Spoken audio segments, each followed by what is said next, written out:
Sometimes it feels like the sun will never rise, like the birds will never sing again. Believe in a power greater than what you are going through. When you don't know what to do, keep breathing. From the city of Los Angeles, the city of angels, welcome to all my listeners out there in Radio Land. I'm Dave, the Caregiver's Caregiver at caregiverdave.com, coming to you live and on demand 24/7 on numerous syndicated radio and podcast networks on 26 global audio video platforms like iHeartRadio, iTunes, YouTube, Spreaker, SoundCloud, Vimeo, and so many more. In fact, we're proud to be voted #1 caregiver podcast of the top 50 on Player FM, and #2 caregiver podcast on FeedSpot out of the top 60, and #2 again on caringvillage.com. And we have an especially exciting show planned for you today. Dr. Mitra Ray talking to you about why it's important for caregivers to have self-confidence. And before we get started with that interview, I want to take this moment and thank my last week's guest, Debbie Clark, How to Balance Your Life in Extreme Challenges, the parables between complex parenting and elderly caregiving. And just a reminder, you can watch or listen to that interview and all our interviews on our membership website, caregiverdave.com, or any of the other 26 global networks that I mentioned earlier. Okay, enough of that. Dr. Mitra, welcome to the Caregiver Dave Show. We're so excited to have you on. I love to always ask my guests, just who is Dr. Mitra Ray and why was she placed on this earth? That's a great question. Well, thank you. It's kind of an all-encompassing question. You know, in my adult life, I really started out as a scientist and an engineer, and I always wanted to make an impact in society with people. And I thought science was the way, and I still am a scientist to the core. However, it was my own health challenges and the challenges that my parents faced that led me down a path of actually leaving the world of research, because I was doing a lot of research. I was being paid by the National Institutes of Health and the American Cancer Society to study degenerative diseases such as cancer and Alzheimer's, and to find a cure or, a solution to these challenges that we all face today. But it was really my own health challenges that had me actually leave the walls of academia and research and seek out other alternative solutions. Now, in today's world, it's now almost 30 years later since that time, and a lot has changed.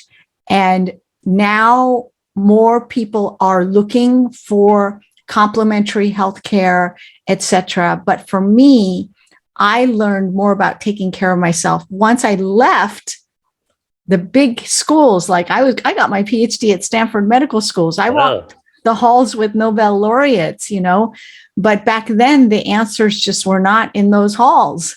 So I had to leave those halls and seek out just about anything else to figure out, but I still had that engineering logical mind. So it still had to make sense for me. I wasn't going to buy into like total voodoo nonsense, but I really started to, put my thoughts on paper. I wrote my first book, and I really addressed nutrition as the first foundation for people to start looking at what you're putting into your mouth and how that affects every cell in your body. I'm a cell biologist, biochemist with a specialty in neuroscience. And so I really thought more on the cellular level, how can we feed these cells and what do they need to thrive? Yeah.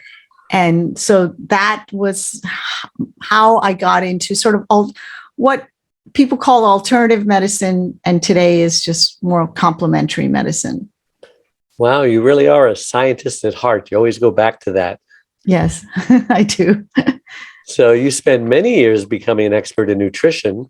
What motivated you to go into that direction as a scientist? That isn't a direction that a lot of scientists typically go into. again, my own health, I had just started a juicing regimen in order to increase my nutritional intake. And it was then somebody introduced me to a whole food concentrate that was sort of cutting edge technology in the food sciences. It wasn't cutting edge in the sense of biochemistry. I immediately got the concept behind the product. And I realized, wow, I could never take vitamin supplements because they give me nausea. However, I could take these whole food concentrates, basically fruit and vegetable concentrates. And I started realizing how important this was. At first, I thought it was a good idea, but when I took it and I got results, so I had these neck spasms that were just terrible. I was always hovering over a microscope. And when I wasn't hovering over a microscope, I was seeing a physical therapist to deal with this neck spasms. And then I started to take this product, and it had, which I thought was just a good preventative idea, because it made up for, I'd have to juice the equivalent of like 4 or 5 glasses of juice made up of 30 different fruits and vegetables to get the same nutritional equivalent. So I wasn't going to do that, but I knew the technology could make it possible to make these concentrates. So I started to use them, and then I started to research what all the components were. And then I realized how important it is for us to really lead a plant-strong diet. And so I started to educate people and write books and do seminars, and that just made me dig deeper. And every time somebody had a question, I learned from the questions people asked me. If I didn't know the answer, I'd dig deep and figure it out. And so I could answer them. And so here we are, about almost, as I said, almost 3 decades later. And I've learned a lot about nutritional support along the way. Are you concerned about people in your profession who are always looking down? And I've observed individuals as they get older, they start getting lower and lower and lower. Something happens to their spine. And the extreme is my uncle. He died in his 80s, 90s, and he could not straighten up. Yes.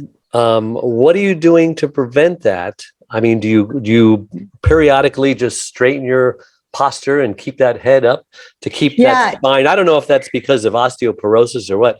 You're the scientist. Maybe you can tell me. It's literally a combination of bad habits and bad nutrition. Osteoporosis, because most people eat a very acidic diet that's rich in processed foods and animal products. Both are very acidic to the system.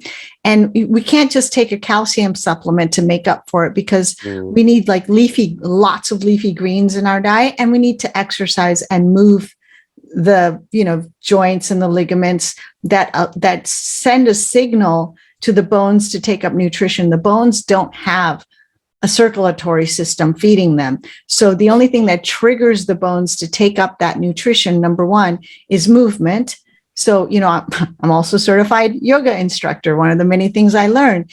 And I'll tell you, going through that process, again, it would help me more than anything. And I've been able to turn around and help other people too, but I carry myself taller because of all the yoga training. So I always recommend yoga as one of the many ways you can start paying attention to your posture. And secondly, those leafy greens is where you're going to get the bioavailable calcium that you need, as well as plants in general will help alkalinate the body. Because what happens is that when we don't get when our diet is acidic with too much processed food and too many animal products, then the body's looking for a source of an alkaline salt, basically, that will help neutralize all that acidity. That happens to be something called calcium bicarbonate that is in your bones. And it's really the bicarbonate that the body's interested in. And, like sodium chloride, sorry, I get a little geeky. Sodium chloride is a salt. It has 2 parts, a positive and a negative component. So the body utilizes the bicarbonate, and the calcium part just drains out through your urine. So you lose calcium from your bones this way from an acidic diet. You can't just take a calcium supplement. That's not going to help, because it's not that you're missing calcium. It's that you're draining calcium because of your acidic diet. So this is why we have to eat more plants. Yeah, my orthopedic surgeon has that problem where he's always down like that. And there's a friend at one of the pastors at church is doing that too. And I mentioned it to both of them. I says, you're going to have to straighten up, because I have an uncle who couldn't straighten up after a while. Yes. And the way they take it, it's like mind your own business. It's like, right. Can they really improve or prevent that from happening just by being aware of their posture? I mean, is that possible? Absolutely. Yeah. Because, I'm 57 years old, turning 58 Wow, you sure soon. don't look it. Plants. Thank you. Nutrition. Thank you. And honestly, even on the inside, my recent x-rays, just not bone density scan, excuse me, showed that I have the bones of a 20-year-old. Suzanne Summers said that about her husband. He had jumped off this mountain trying to protect her because there was an intruder at the top of their Palm Springs house. And when he jumped that last thing, he was trying to act real macho. He broke his ankle. So when they were fixing his ankle up, they says, oh my gosh, you have the bone density of a 21-year-old.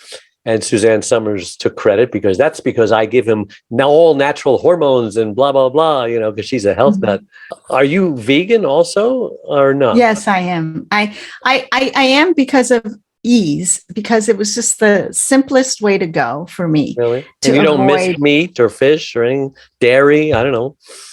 No, it takes about, if you don't eat it for 3 days, then physiologically you're over it. If you don't eat it for if you don't eat it for 90 days, you end up changing out your microbiome so much that you no longer crave it, because the cravings come from the bacteria in your gut. So I ask people, who are you feeding? Are you feeding the good symbiotic bacteria in your gut that will turn around and make, what are called postbiotics? People don't understand. There's prebiotics and then there's also postbiotics. Prebiotics are plants that the bacteria use. And then there's probiotics is just other bacteria, which can help the environment, but that doesn't work as well. But when you have postbiotics, or nutrients that the bacteria make that help us, and we need that for our gut health. I take those as everyone should, but I take all natural. I buy raw sauerkraut from the health food store because I heard it's much better than what you can buy on the market and much stronger, etc. But do you sell this stuff? I actually sell a line called Juice Plus, which has 40. Yeah, they have 42 clinical studies. So because if you Google and advertise on TV, right? Yeah. There's another copycat product that advertises on TV. There's a lot of copycats of Juice Plus, but Juice Plus is the only one with the clinical research. Yeah. That's cool. I've been looking at that every time that commercial comes on. And I used to be good at eating lots of fruits and vegetables, but you just get out of the habit. And I think that might really help me. Yeah, you can just go to mitraray.juiceplus.com and order some. Cool. You're an authorized distributor. Yes, I am. Cool. So that's not your main source of income, right? Or is it? It is a significant, because I've been doing that for a long time, and it is a very significant source of income after all these years. Yeah. Cool. Now tell me what rREST is. I thought it was a typo when I first read it, because the R is the small r and the rest is all capitalized. Yeah. It's like prescription rest, right? It's an acronym. It's a very long acronym. It stands for Rapid Reprogramming of Emotional Stress Technique. Wow. And so it's a startup company that I started a couple of years ago with a couple of my co-founders. And it really is a way to release emotional stress patterns that we've all generated during childhood. And one of the things that's really coming out in psychology and in the space of mental health is that all of our stress goes back to childhood. Really? It all starts in childhood. Explain. Okay, so when the part of the brain that develops first is the emotional center. So we don't realize this, but babies are extremely emotionally sophisticated. In fact, more sophisticated than an adult who has a logical filter. So their logical prefrontal cortex are not going to be developed for 26 years. So for the first 5 years of your life, silly things that happen to an adult are traumatic to a child. Okay. So for instance, let's say today you've just you had this great job, you were really liking it, and then somehow there was something happened and you got fired or demoted, and you just lost that. And you say to yourself, this always happens to me. Every time I'm doing well, something comes in the way and my life gets turned upside down. And you notice this pattern in your life. Well, you can go to counseling or whatever and talk about it and talk about it and talk about it forever. But what we can do with rest is realize, okay, let's talk about the emotions you're experiencing and figure out. We have this like sort of magical way to access your subconscious mind. And when you first felt that way early in childhood, what was the original event? And we might find out like, oh, you were in the bathtub and you were having a good old time. You had created this imaginary world. You were playing with all your toys. And then mom comes along and says, it's time to go, get up. And you're not ready yet. And so then you have this emotional experience, but because as soon as you leave that bathtub, there goes your magical world. And there goes everything you just created for the last 20 minutes in your bathtub. So you have this traumatic experience and your mom is just like, we got to go. So your emotions are not soothed. Your mom has no idea the trauma you're experiencing, but it lays down this pattern in your emotional mind. And because you lived through that moment, it becomes what we call a survival pattern. So then next time you feel something similar, you trigger that pattern. And then it gets stronger and stronger, and then it becomes part of your belief system. And then you start to think every time I'm having a good time or I'm enjoying my life, something bad comes along and ruins it. So that's kind of like therapy, isn't it? It is therapy. So what we do is we basically go in and we rewrite the original event. So once we rewrite the original event, the brain reorganizes itself and you never trigger that emotional pattern again. Well, can they often remember what the event was, or does that take some digging or hypnosis or whatever? Yeah, it actually doesn't. The therapy doesn't require you to remember. Maybe less than 10% of the people, I would say, maybe even as little as 1%, are amazing that they can remember something that happened when they were 3 years old or 5 years old. But most people don't remember. And the beautiful thing is that you don't have to relive the trauma either. It's a very gentle way to release these patterns that live in all of us from our first 5 years of life. Well, it wouldn't be trauma anymore as an adult if they relived it, would it? Well, you could relive sometimes people have, not often, but sometimes people will just release, maybe they'll have a cathartic tear come out or something, but it's not like, and it even applies to things like PTSD. Why is it that two soldiers can watch something horrible happen on the battlefield and one ends up with PTSD and the other doesn't? Well, the one that does triggered an early childhood experience that triggered a pattern. And so then it got stronger, right? And then every time they think about it, they relive it. We don't have to relive that moment in the battlefield. We can go back to that moment. Maybe somebody fired off a BB gun and you got scared. So it's a much less traumatic experience. In the first place, you're an adult. You're like, oh yeah, I was 5 years old. I got scared. It doesn't occur like a terrible thing. So it's a very gentle way to release the pattern. Wow. So how does rREST deal with burnout? Burnout is another, words like burnout. What is burnout? Yeah, what is burnout? Well, burnout, again, is a shorthand for a specific stress pattern that is triggering you and taking over your physiology. And what happens when we trigger these patterns is we lose access to our thinking, logical, and creative mind. The brain signal goes down into the body and we're just in full burnout mode. Everything that you feel like my heart's racing. I feel like I can't do anything. I might as well quit. All those thoughts you're thinking, you're just on autoplay. You're just auto-playing a pattern you established when you were little, when you were overtired and you didn't get to take a nap when you needed one. Yeah, I have a great granddaughter.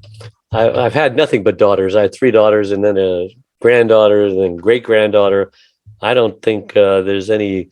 Well, I did have a couple of guys in my line, but I'm noticing, we were talking about this the other day, how she'll hold my finger, and she was like doing this with it, digging into my hand, just like a nervous habit with her fingernails. And her mother saw that, and I says, "Why is she doing that?" And she says, "Oh my God, that's what mom does."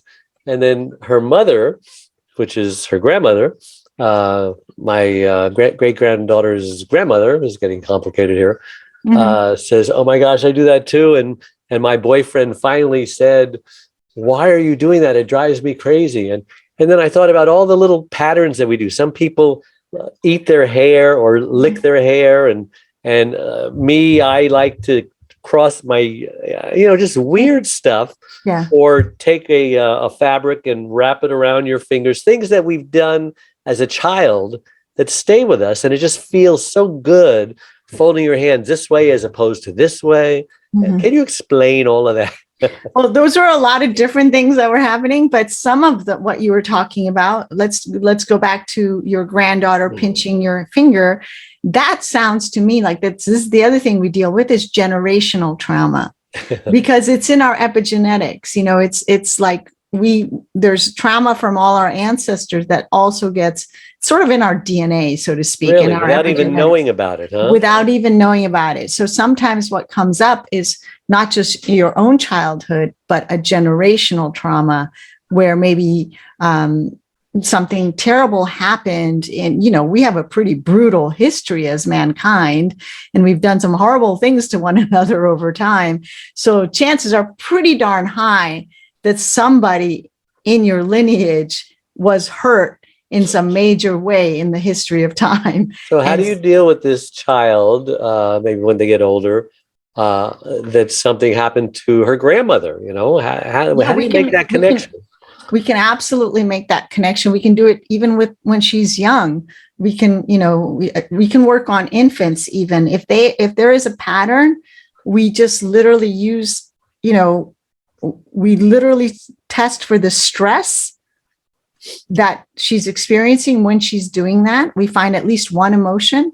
And then the rest technique is a step-by-step technique, which I can't just explain it. I can't show you that. The fact itself isn't a big deal or isn't destructive.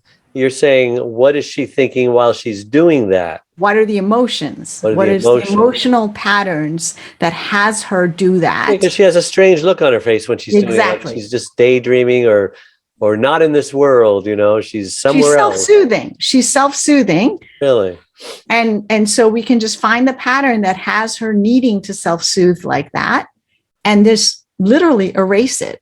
So maybe she heard, because her mother just experienced a breakup, maybe she heard her parents yelling at each other or whatever, right, and that's what started it or whatever, and that was a trauma. Yeah. And of course, her grandmother went through 3 breakups, so there was certainly a share of yelling and screaming there, getting out of those bad relationships. Interesting. Exactly. Wow. Yeah. It's fascinating stuff. It has me really, as you were asking earlier,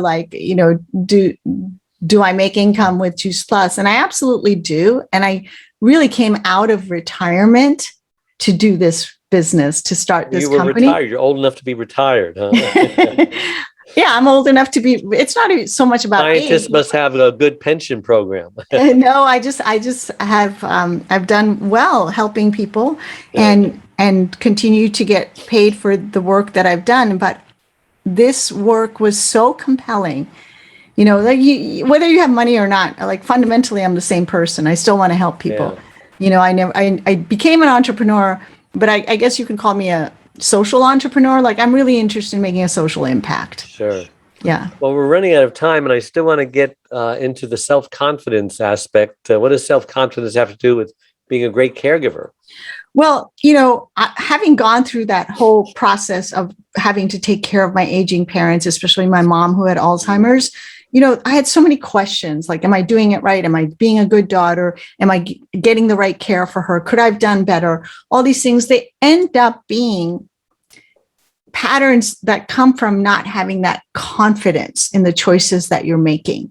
And that also is a stress pattern. It probably has something to do with something that happened in your childhood.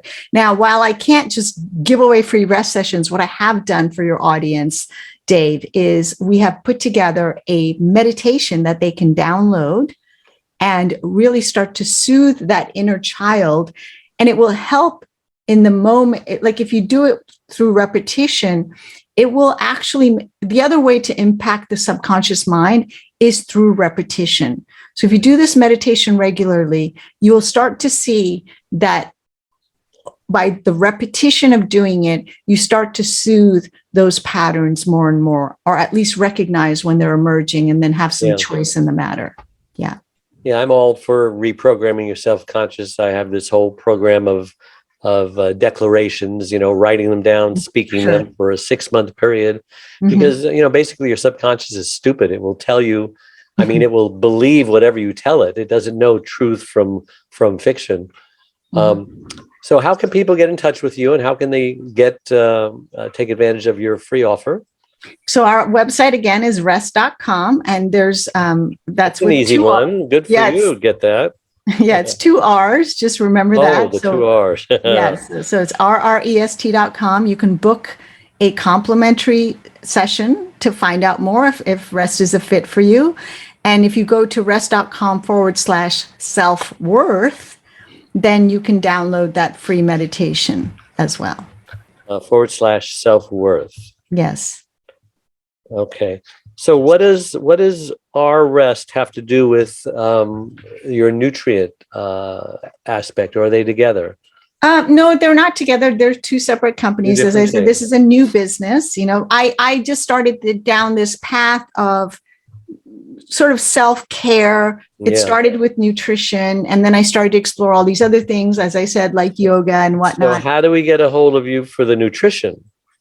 Again, you can also you can go to my website, drmitraray.com, and it's drmitraray.com.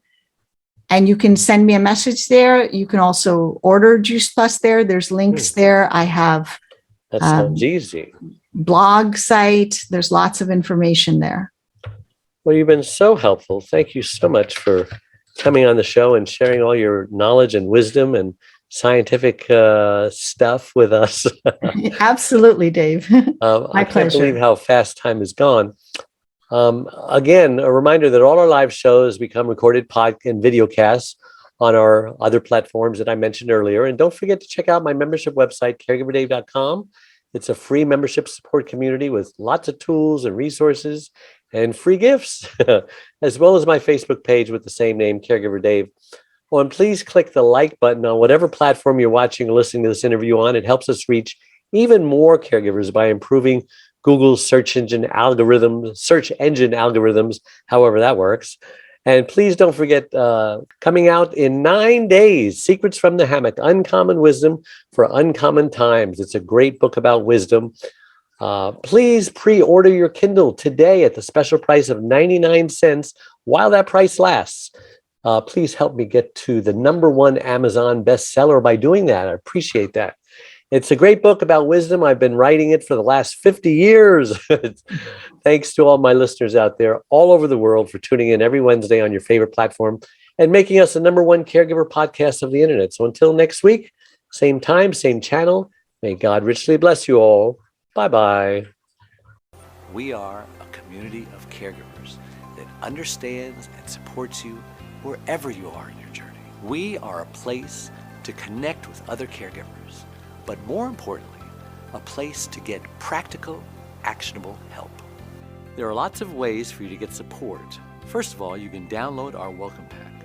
This will get you started on your Thrive journey. Next, you can ask and get answers to your questions by posting them here in our private Facebook groups. You can also get live online support by attending one of our live weekly Connect webinars. You can get practical, actionable advice by listening to our weekly podcast. You can hear and read other stories about other caregivers' experiences. Plus, add your own in our weekly Share Your Story forum, posted every Tuesday in the Facebook group. You can access essential resources and download practical Thrive Solutions packs, all of which are geared to help you thrive as a caregiver. You can get lifetime access to all of our resources. Again, we're here to support you and help you thrive and to enjoy your life as a caregiver. And remember, this is a place to get hope, not just cope. Sometimes it feels like the sun will never rise, like the birds will never sing.